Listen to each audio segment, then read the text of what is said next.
DJM TV.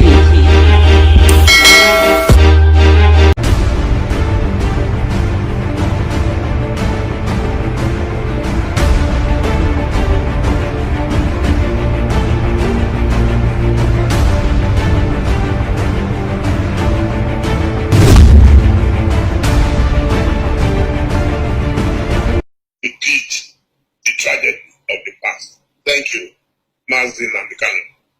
Thank you, my dear brother Dele. Thank you very much. And also, Mazi, the co-host of this very wonderful and unique forum.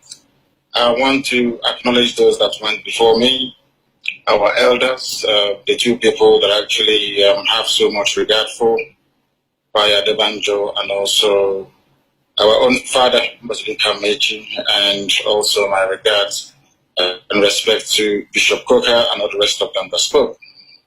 The fact of the matter is that we can reckon without any rancor or need to go to war. We mustn't forget that there was a country called Czechoslovakia. Today, they are the Czech Republic and Slovakia. They never fought any war. And for us to properly contextualize this never again theme or scenario that people are talking about, we must go back to how we were before the white man came. There was no war between Biafran people and the Oduduwa people before Lugard came. There was no war between Biafran people and, say, the Fulanis from the north. Everybody minded their own business until the white man came and decided otherwise. Decided otherwise in such a way that even Igbo land itself is carved up into heaven knows how many states, even some of them in the north as Christians. My own relatives from a John land that we never fought anymore with decided all of a sudden that we are no longer together or should be one as a people. All of these things are the vestiges of colonialism. And I blame it squarely on the shoulders of those that call themselves the founding fathers of Nigeria. And after them, those of them that call themselves rather laughably the elites. You don't have elitism in a place where there is no running water, no good roads, no good schools.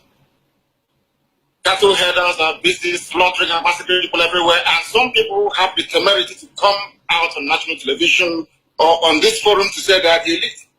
Elite of what and for what? What have they accomplished? Absolutely nothing. So all this vacuous elitism makes me very, very sick. I do not subscribe to it. My main point that I want to raise is a brief response to what Tanko Yakasai said a while ago. There seems to be this blame game going on in Nigeria. And as the bishop quite rightly said, it is called, I think in his words, I'm correct, he called it relativism. When a crime is committed by a Fulani, there isn't much who care about it. If some crime is committed by an Igbo person or by a Biafran, there seems to be an amplification of the implications of that very crime, regardless of how minuscule or irrelevant it may be in the wider scheme of things. Why am I saying this? You're telling me that you are in a country where the Fulanis have consistently been massacring people on a daily basis. First, they called them terrorists. Then they were called insurgents, and now they're called bandits. But you and I know that in the main, these are Fulani headers killing people. Nobody has ever suggested the designation of Miyetti Allah as a terrorist group. Absolutely not. You live in this sort of, under this climate, such as the atmosphere of impunity and lies. You witness these things every blessed day. And some people will have the guts or the temerity to talk about one Nigeria. Nigeria that came into existence only 60 years ago. How about the ethnic nationalities that existed before Britain was formed? The thing that we keep missing is this. Nobody has the guts to ever interrogate or challenge the deficiencies within Nigeria. And what do I mean by that? We never actually promulgated nor sustained the constitution in the first place. There is no Nigerian constitution. In other words, the ordinary public in Nigeria has no say in how they are governed. How then do you expect that country to move forward? How do you expect healing and reconciliation? How is that possible? You and I know it's never ever going to be possible.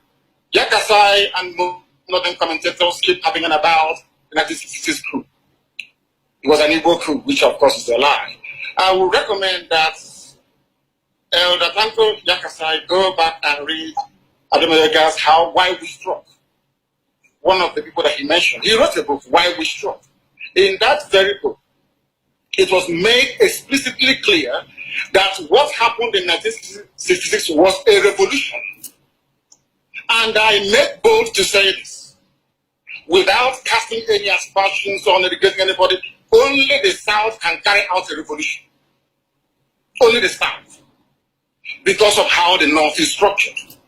Their mindset, the way they reason, their value system cannot allow them to rise above what I call very primordial religious sentiments to carry out a revolution or a coup against their leaders. What happened in 1966 was a revolution. And in a revolution, there are bound to be casualties. What Yakasai was alluding to is the fact that no Igbo high-ranking politician or army officer was killed in the coup. But the fact of the matter is this. Under Michael Opera, we have the fastest growing economy in the whole of Africa, in the whole of the world, 40% every present year. How can you kill such a person? The Savannah of Sokoto, Ahmadu Bello went to Sandhurst in London to go and give a speech in England, to go and give a speech. In that very speech, when he came into the hall, he segregated all the cadets, all the people actually, the so-called Nigerians at Sandhurst studying to become military officers. He said he wanted to address only the North. Only the North. Go to your history. They talk about history all the time. But these same elites are the same people that connived and conspired to deny us history in our schools. Because they understand the implications. That was what actually led the likes of Usopu to say that these type of people should not be at the helm of affairs in Nigeria. I give it to them in the North. The North was doing very well. So Ahmadu Bello knew what it was doing. The Biafra knew what it was doing. They all loved their people and they were developing at a very good pace, or should I say rate. But the fact of the matter is that there is nothing called one Nigeria. The sooner we rise up and face this reality better for us, or else our children and our children's children will be having these discussions in years to come. And that is not the way to go. In Russia, there was a revolution by the Bolsheviks. In France, there was a revolution. In England, there was a revolution. Cromwell cut off the head of King Charles I. Today, you don't hear the royal family saying, oh, people from Cumbria, where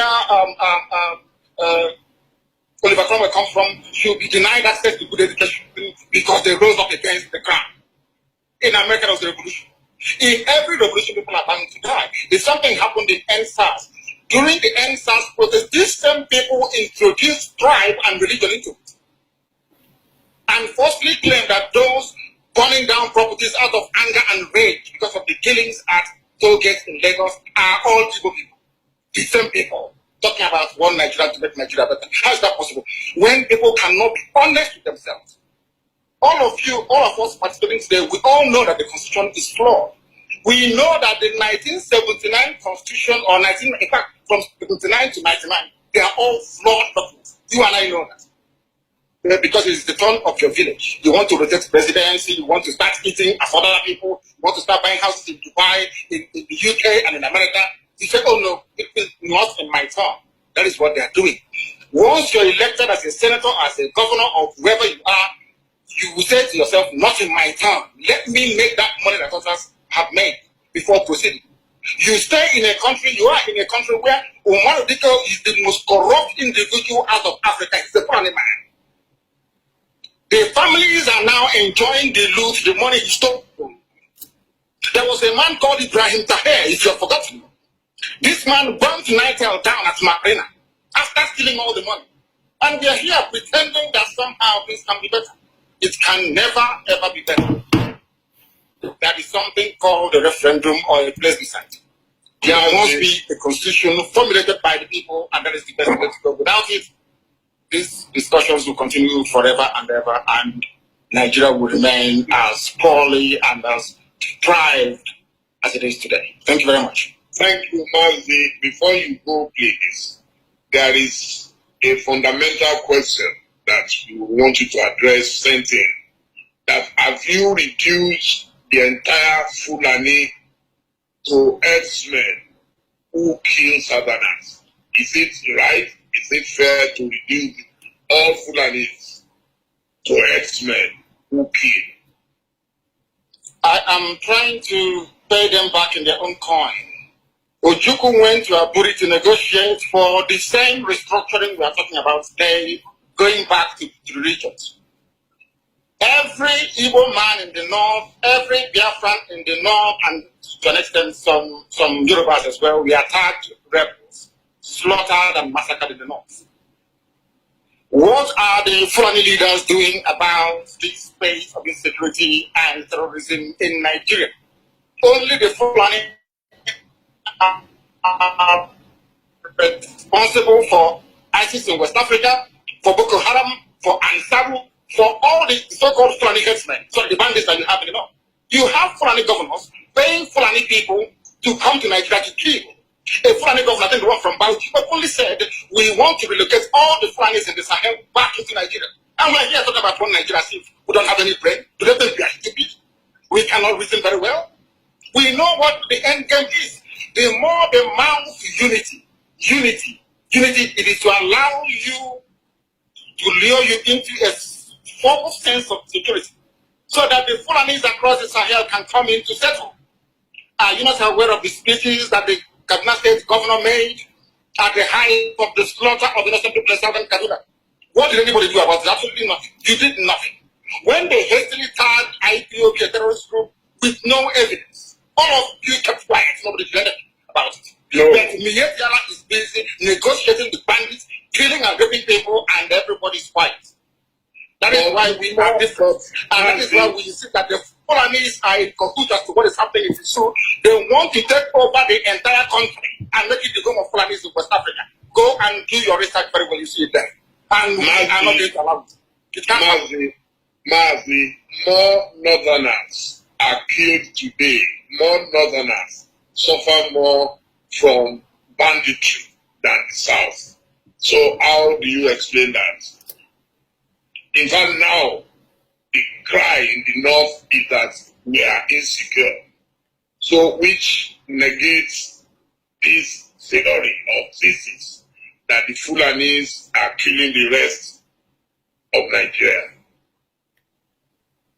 Who are the people being killed in the north, if I may ask you, please? My dear brother. Who are the people being killed? Where are the killings happening? They are happening in the Kanu. We saw in Katsina the other day how many students were abducted. We saw in Borno, the most popular one, the Chibok girls. So the North itself is not as if the North is enjoying peace. It is as a consequence of their own action. They underestimated how huge the problem would come in time to come. They fed this little python, they kept feeding it, and one day the python turned around and started swallowing all of it. That's what they did. It is a consequence of terrorism. That is what actually happens. Once you spend years and years and years nursing and feeding terrorism, at the time it will come back to consume you. It is a natural consequence. It is a natural order. That is what they are suffering from. The true intent, the reason why they formed all these groups was to harass Jonathan out of office. That is a known fact. Nobody's trying that. They connived with Obama and all the rest of them. They planned perfectly to say that Jonathan was incapable of handling this situation in Nigeria. So a general has to come in. Tinubu, on his part, promoted that very false narrative. Only a general can save them.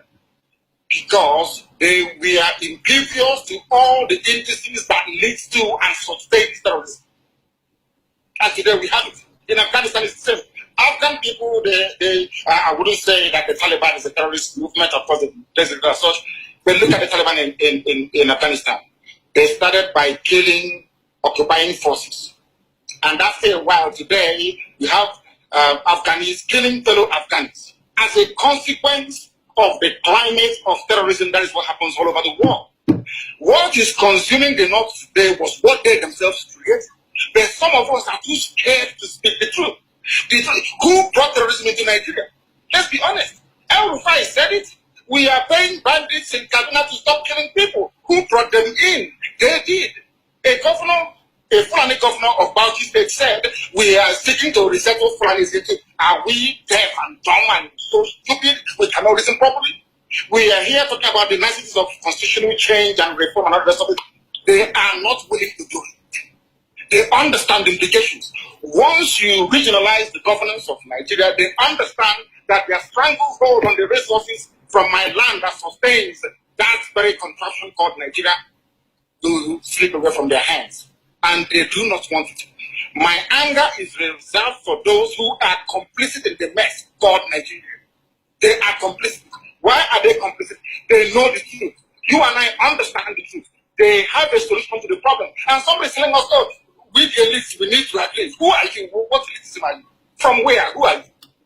It is the masses, the population that determines. It is called a republic for a reason. It belongs to the people. The people will rise and determine how they should be governed. Not a few will spend forces somewhere in Abuja discussing the fate of millions upon millions of people. I am a Democrat at heart. And I want, if it is possible, if had Nigeria been good, do you think that we are agitating? These people, they buy houses in Dubai, they buy houses in England. Is the man, people talk about presidency, regional presidency rotation. Is the Prime Minister of England from Isekeresi? Is the Prime Minister of England, is he an Urugu man? But you prefer to buy houses in England. You go to Dubai, is the Crown Prince of Dubai or whoever is ruling Dubai, are they from your village? Are they from your village?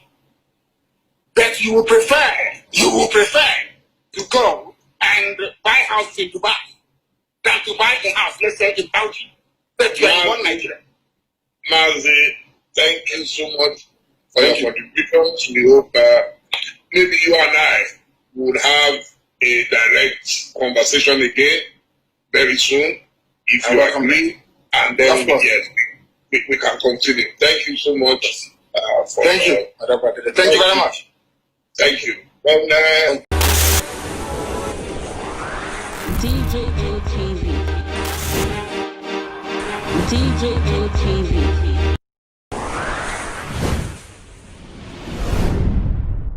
These Fulani people don't say no, they don't like us. Welcome to DJM TV. DJM TV. DJM TV. DJM TV. DJM TV. Some of the delegates and ask them questions. DJM TV.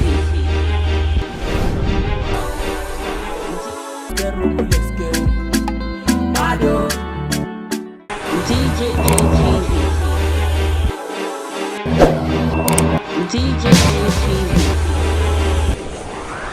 DJM TV.